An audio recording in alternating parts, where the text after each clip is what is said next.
Gracias, William, por participar en este programa. Se llama Reto Siglo XXI. Bueno, más bien las gracias a vos por invitarme. No, William estuvo de gerente del Banco Nacional 12 años. 12 años. ¿Quién conoce más que la banca? Que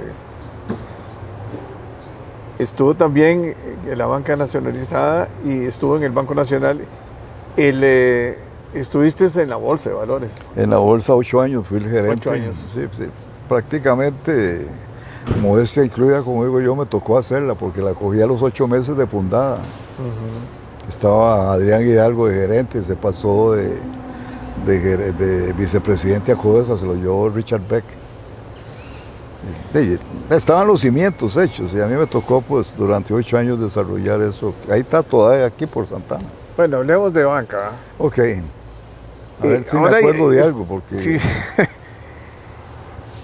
Y yo hice un cuadro que vi en uno de los trabajos de la academia sobre de cómo está estructurado el sistema financiero, ¿verdad? Digamos, en cuanto a garantías del Estado. Nada más el Banco Nacional, Banco de Costa Rica, tienen garantía total. Tienen la garantía del Estado, de los dos bancos. El Banco Popular la ha estado pulseando, no sé si se la dieron. El Banco Popular no se la han dado. Todavía no, sí. Y las cooperativas tampoco. Tampoco las cooperativas de ahorro y crédito. En cuanto a los recursos del resto del sector público, no del gobierno, sino del resto del sector público, todo el sector público lo manejan los dos bancos nacionales, ¿verdad? Por ley, todos los recursos que manejan las instituciones del sector público tienen que estar a través de los dos bancos del Estado. Que es algo que la banca privada y sus amigos del ABC y de la SUGEF y SUGEF y CONACYT han estado pulseando para que se derogue la ley y se abra esos recursos también a disfrute de la banca privada. En cuanto al impuesto de la renta, Banco Nacional, Banco de Costa Rica,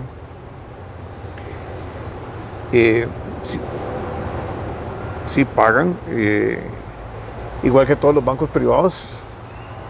Los bancos estatales tienen una carga adicional a la renta y el Banco Popular no paga y las cooperativas tampoco pagan. Vea, la situación está así, Jorge. A los bancos del Estado, Costa Rica y Nacional, los expolia, los sangra el gobierno.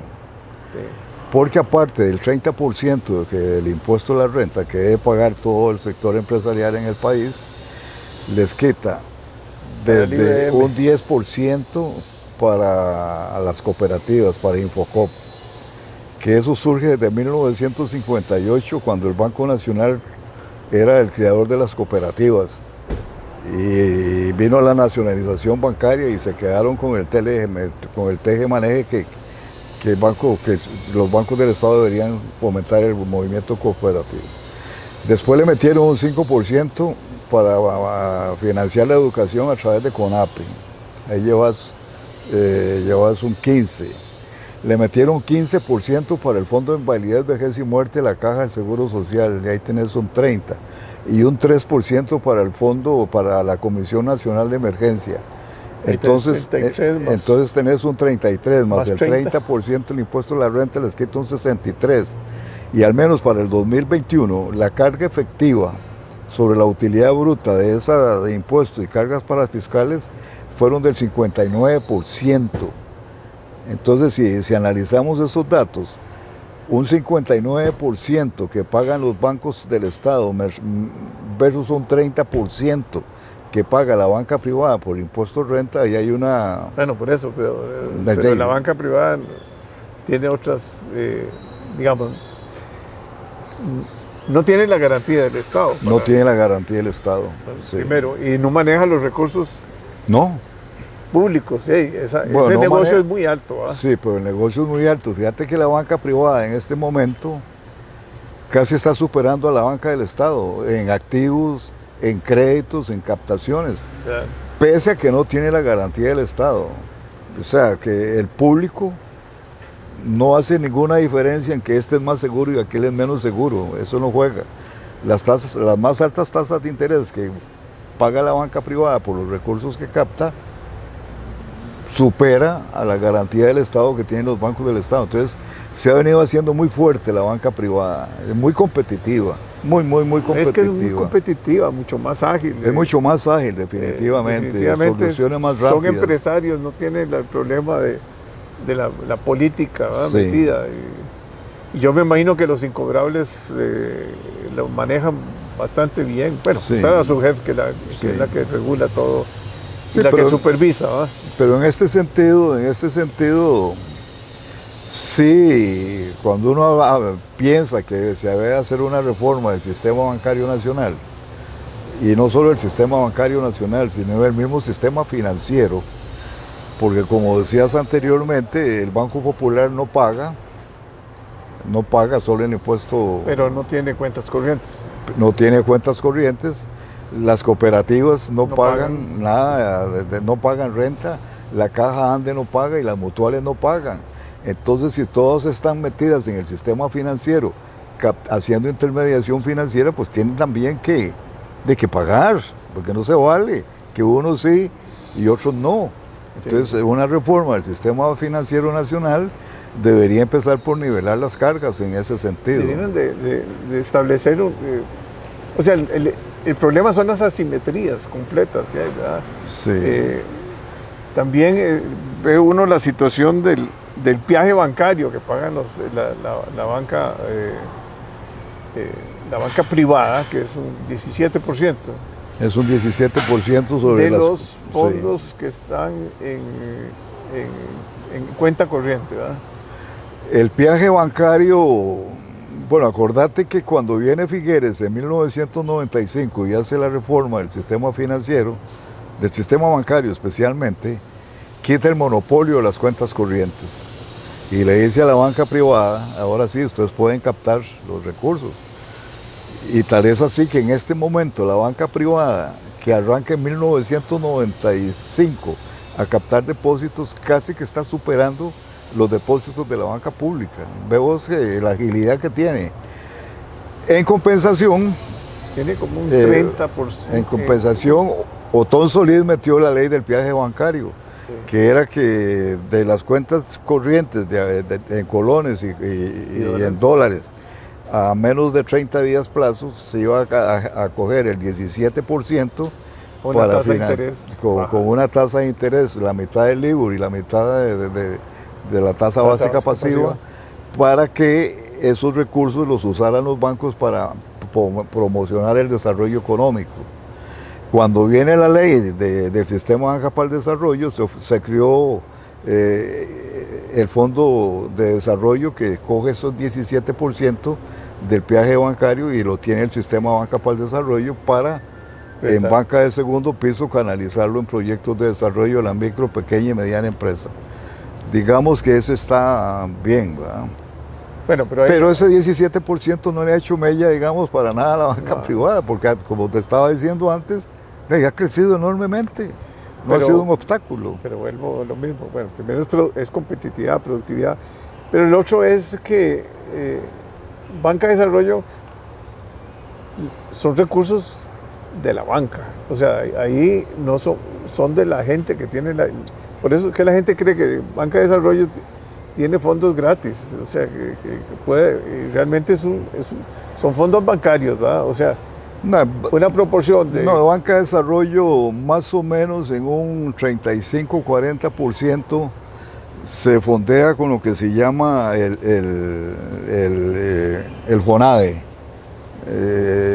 que es un fideicomiso, que lo que hizo fue, cuando se hace la banca de desarrollo en el 2008, habían como 45 fideicomisos en el sector agropecuario, se agruparon, ¿verdad? Y los rejuntó todos esos fideicomisos. Pero son muchos incobrables. Bueno, hay mucha plata incobrable, definitivamente, ¿verdad? Ahí no fue tanta la plata. Bueno, ahora te puedo comentar el caso.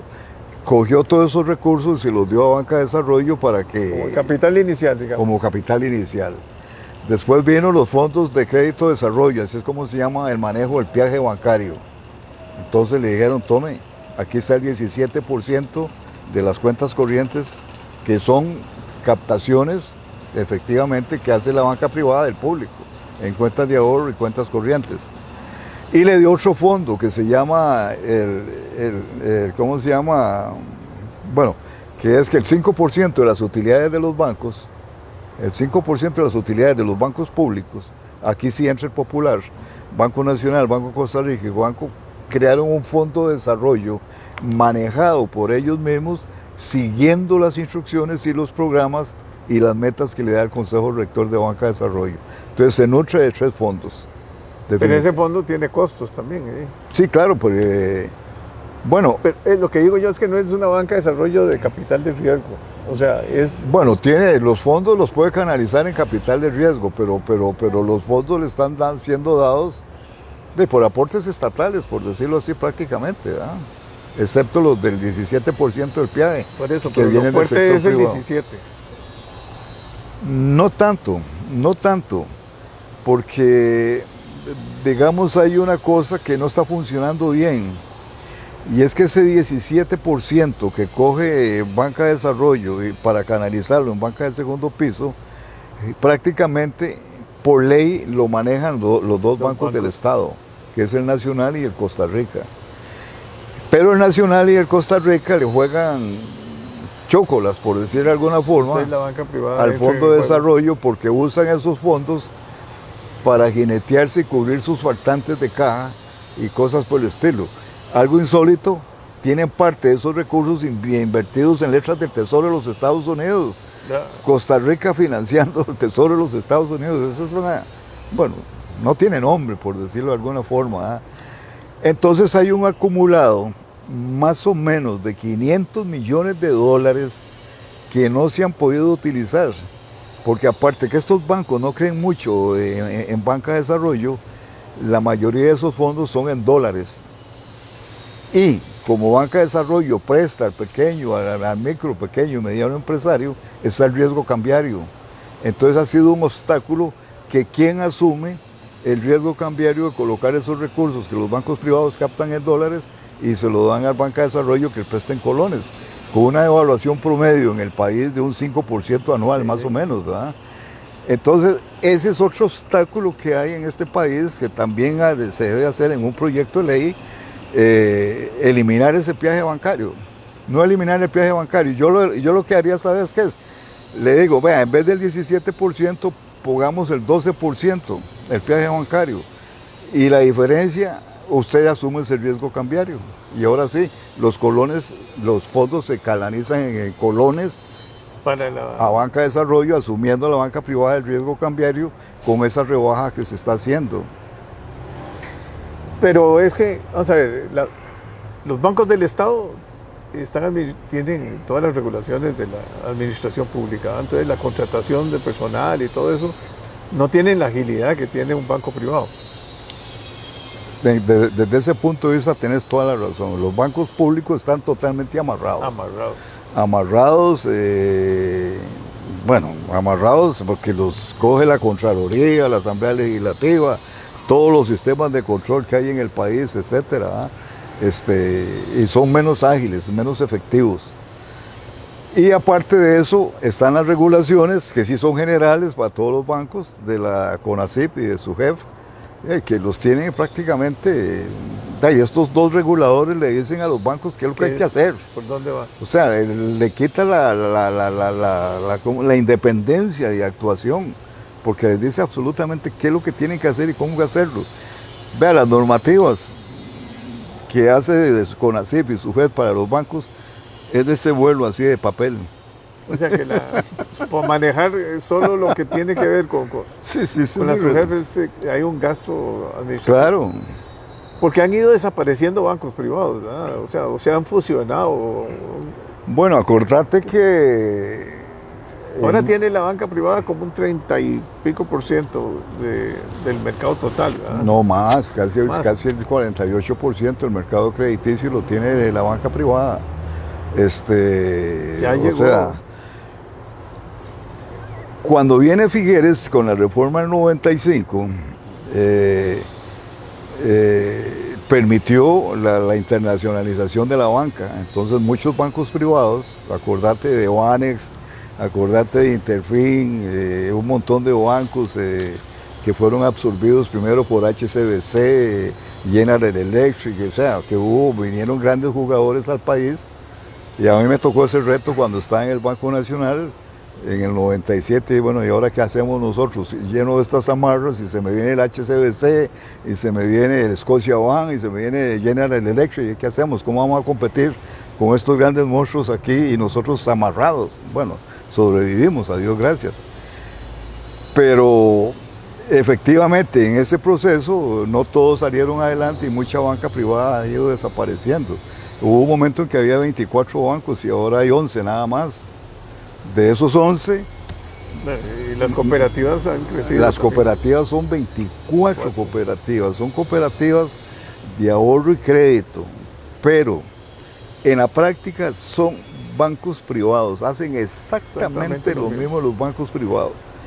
Si uno coge la ley de las cooperativas solo pueden actuar con los socios. Pero, por ejemplo, yo, cuando recibí la liquidación del Banco Nacional en el 2009, como una de esas cooperativas, que me reservo el nombre, pagaba más tasas de interés que los bancos, me fui para allá. Sí, claro. Y lo primero que me hicieron fue suscribirme como socio, porque como solo pueden operar con socios, entonces están brincando la ley, bro. Entonces, todos los inversionistas que tienen las cooperativas son socios, pero socios de mentirillas, no son los verdaderos ahorradores. El espíritu cooperativista no funciona. Entonces son bancos totalmente privados. Vienen a menos también, ¿no? Y está el Bambi y está Bixa. Bixa. ¿Qué pasa con Bixa? Bixa es toda una historia. Bixa la crearon los bancos, los 4 bancos del Estado en 1976, que fue el Nacional, el Costa Rica, el Anglo y el Crédito Agrícola. En principio era como una especie de offshore. En ese entonces estaba la banca privada, que con todas las regulaciones que había, puso las offshore. Entonces tenían en el Caribe un escritorio de mentirillas donde hacían todos los desmanes que no podían hacer en Costa Rica.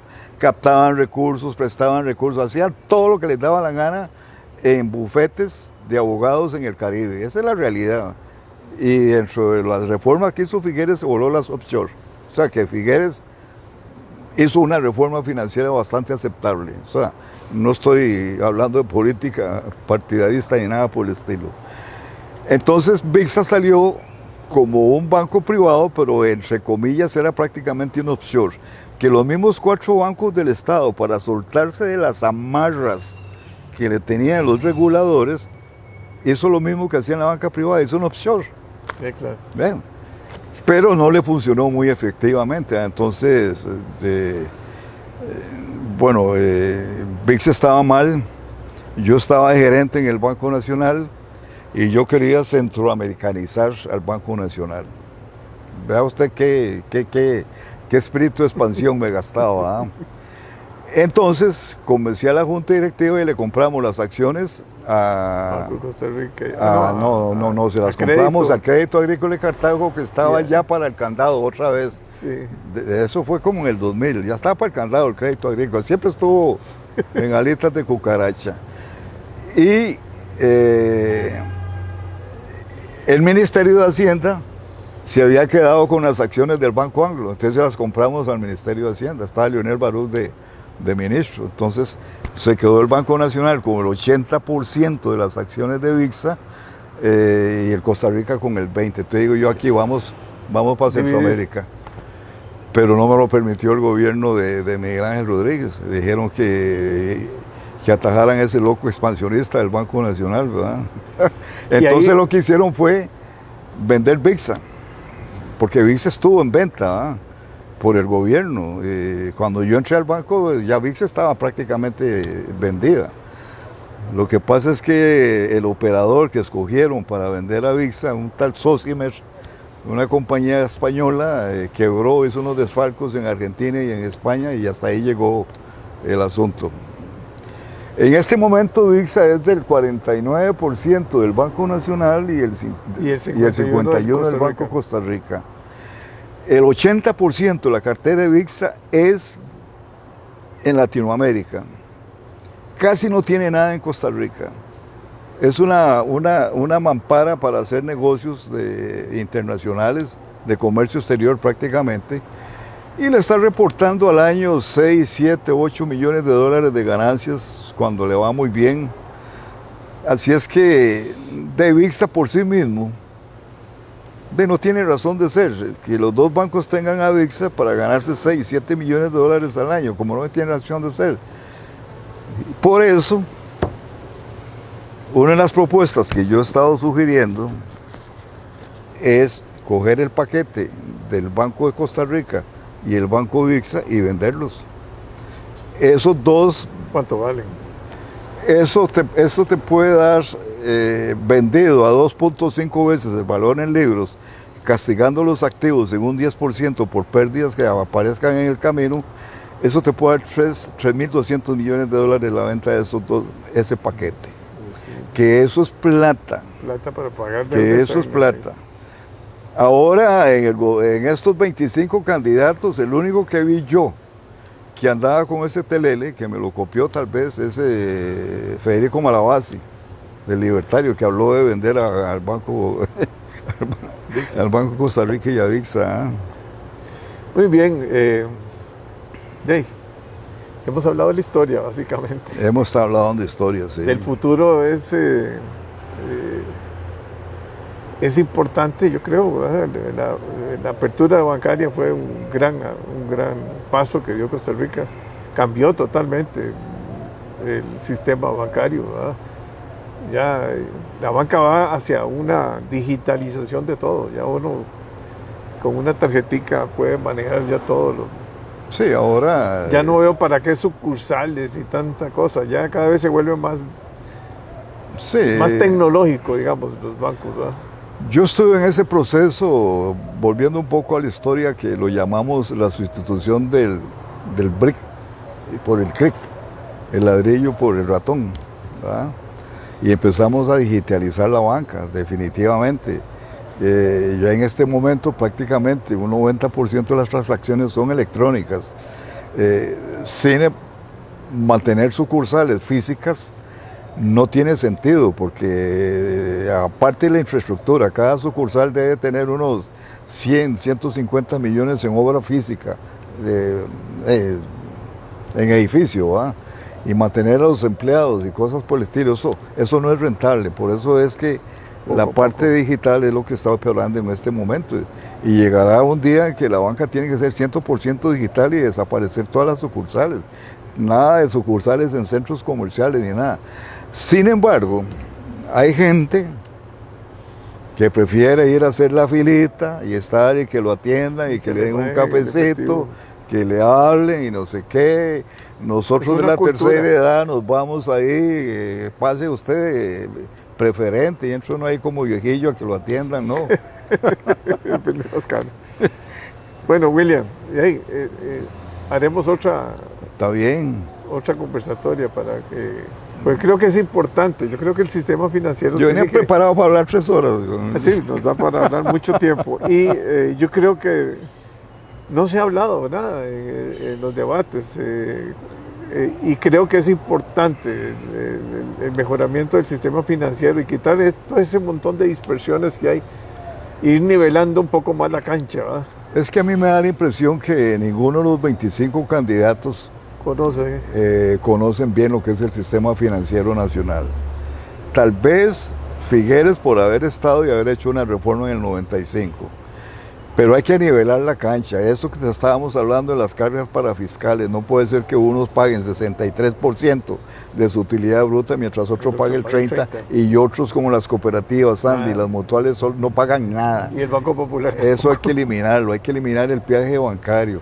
Hay que eliminar una cosa muy importante, no sé si quedará para otra oportunidad. Hay que hacer una reforma que yo la propuse en un plan de gobierno que le hice a un candidato que me reservo el nombre. Que CONACYT, el gran regulador que tienen los 4 o 5 reguladores, es una entidad adscrita al Banco Central. Sí. El Banco Central le paga los salarios y el presidente de la Junta Directiva del Banco Central y el ministro de Hacienda están en la Junta Directiva de CONACYT. y ellos son los que cogen los 5 candidatos que pone CONACYT. Entonces, para mí, el presidente del Banco Central y el ministro de Hacienda están usando para sus fines de política monetaria y control fiscal al sistema bancario nacional a través de las regulaciones que le ponen con CONACYT. Entonces, una reforma urgente para empezar desde arriba es hacer de CONACYT un ente como la Contraloría General de la República, que el regulador sea puesto por la Asamblea Legislativa, que el financiamiento no venga 80% del Banco Central, sino que venga del presupuesto nacional, y que los 5 reguladores que tienen se conviertan en uno solo, nada más. Y que dejen de comprar bonos del gobierno. Y que dejen de comprar bonos del gobierno. Pues ¿Sabe cuánto dedica la banca a comprar bonos del gobierno? Sí, yo sé, las cifras son. El 40% de sus recursos. Es una caja chica del gobierno. Y así cualquier ministro de Hacienda le dice a la Junta Directiva de los bancos, mire que... necesito vender, necesito caja. Necesito caja, y ahí están. Hay mucho que hablar. Bueno, William, encantado. No, mucho gusto. Gracias. Tomarme en cuenta ahí.